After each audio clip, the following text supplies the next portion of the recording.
بیٹا بہت اچھا لگ رہا ہے۔ دادا جان چلے ہم لوگ آگ جلا کے وہاں بیٹھتے ہیں۔ ہاں یہ صحیح ہے۔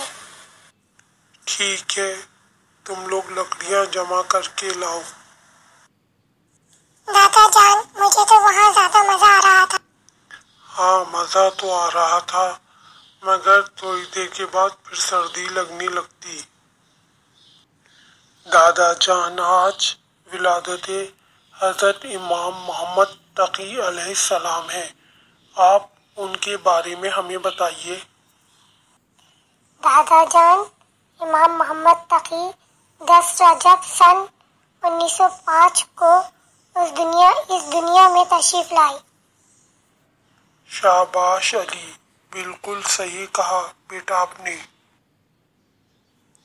بچوں طویل عرصے تک امام رضا علیہ السلام کے ہاں کوئی اولاد نہ ہونے کی وجہ سے امامت کے سلسلے میں لوگوں کے ذہنوں میں شک و شبہات پیدا ہونے لگے تھے۔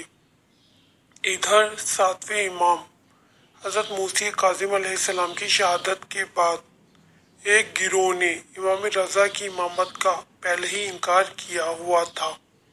انہوں نے امام رضا علیہ السلام کے اولاد نہ ہونے کو بھی بہانہ بنایا ہوا تھا۔ انہوں نے امام رضا علیہ السلام کے اولاد نہ ہونے کو بہانہ بنایا اور اس گروہ کے ایک فرد نے ایک خط میں امام رضا علیہ السلام کو بے اولاد کہہ کر الزام لگایا اور لکھا کہ آپ کیسے امام ہو سکتے ہیں جبکہ آپ کا کوئی فرزند بھی نہیں ہے۔ امام نے اس کے جواب میں لکھا، تم کیسے کہہ سکتے ہو کہ میرے کوئی فرزند نہیں ہوگا؟ خدا کی قسم زیادہ دن نہیں گزریں گے کہ خدا ایک ایسا بیٹا مجھے عنایت کرے گا جو حق کو باطل سے جدا کر۔ آپ نے فرمایا میرا صرف ایک بیٹا ہوگا اور وہی میرا وارث ہوگا۔ جب امام محمد تقی علیہ السلام اس دنیا میں آئے تو امام رضا علیہ السلام نے اپنے اصحاب سے فرمایا، یہ بچہ موسیٰ کی مانند دریاؤں میں شگاف ڈالے گا اور اس کی ماں عیسیٰ ابن مریم کی طرح پاک و پاکیزہ ہے۔ در حقیقت وہ پاک و پاکیزہ خلق ہوا ہے۔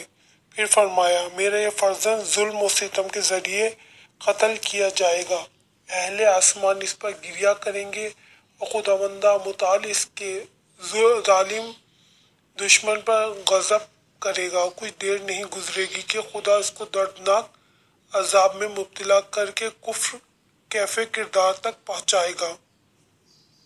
دادا جان امام محمد تقی علیہ السلام کی زندگی کا کوئی واقعہ بیان کیجیے۔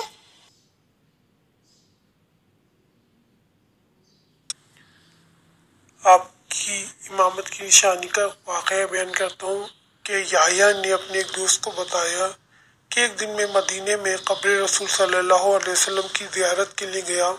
وہاں میں نے امام محمد تقی کو دیکھا جو زیارت میں مشغول تھے۔ میں نے ان سے چند مسائل کے بارے میں مناظرہ کیا۔ امام علیہ السلام نے میرے تمام سوالات کا جواب دیا۔ میں نے کہا میں آپ سے ایک سوال کرنا چاہتا ہوں لیکن مجھے شرم آتی ہے۔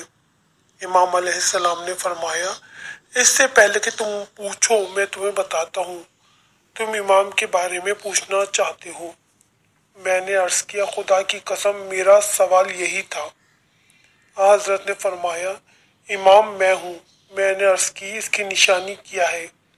اسی وقت امام علیہ السلام کے ہاتھ میں جو عصا تھا اس میں سے آواز آئی، بے شک میرے مولا زمانے کے امام حجت خدا ہیں۔ جب حضرت موسیٰ علیہ السلام کا عصا حکم خدا سے ایک جاندار میں تبدیل ہو کر جادوگروں کے جادو کو باطل کر سکتا ہے تو اس میں حیرت کی کیا بات ہے کہ خدا کی جانب سے منسوب امام کا عصا بھی اس بات پر قادر ہو۔ اللہم صلی علی محمد وآل محمد۔ دوستو اسی طرح ہم آپ کو بہت سے واقعات اور اماموں کی شخصیت کے بارے میں بتائیں گے، بس آپ ہمارے چینل کو سبسکرائب کیجیے۔ ہمارے چینل علم کے شہر ٹی وی کو سبسکرائب کیجیے تاکہ اسی طرح ہم آپ کو اچھی اچھی باتیں بتاتے رہیں۔ آپ سب کو ولادت امام محمد تقی علیہ السلام بہت بہت مبارک ہو۔ ہم امام زمانہ علیہ السلام کی خدمت میں امام محمد تقی علیہ السلام کی ولادت کی مبارکباد پیش کرتے ہیں۔